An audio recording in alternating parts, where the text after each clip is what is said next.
जय श्री गणेश सर्वांना. कसे सर्व स्वस्त मस्त आणि नेहमी आनंदी राहा. तर आज घेतलेली आहे किचन ओट्याच्या खालची साफसफाई करायला. तर काही जास्त नाही, मोठं छोटं रॅकच होतं, पण किती दिवसाचं काढायचं म्हणून तर काही काढणं होत नव्हतं. ते पाहता ते काढायला गेली व घाईगडबडीत तो काचेचा ग्लास खाली पडला आणि फुटला.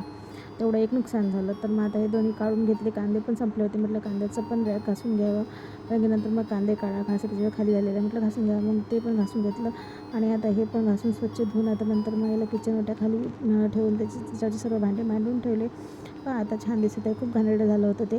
नंतर घर घेतलं पुसायला, घर पुसून घेतलं, आंघोळ करून आली व पूजा करून घेतली. पूजा केल्याशिवाय मनाला शांती काही मिळत नाही. आणि नंतर मग स्वयंपाक करायला घेतला. स्वयंपाकात आज वांग्याचं भरीत, मुगाची डाळ आणि पोळ्या असा बेत होता, कारण की भरीत यांना चालत नाही.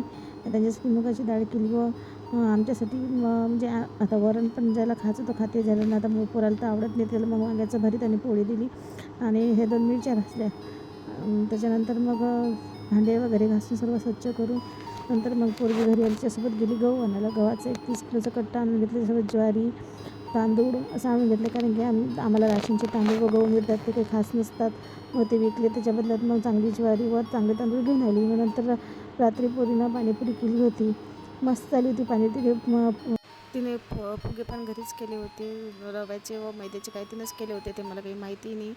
आणि आलूची चटणी वगैरे, पुदिना वगैरे सगळं तयार करून आणलं व टेबलावर ठेवलं. मग आम्ही पाणीपुरी खायला बसलो. टेस्टी आणि खूपच छान झाली होती पाणीपुरी.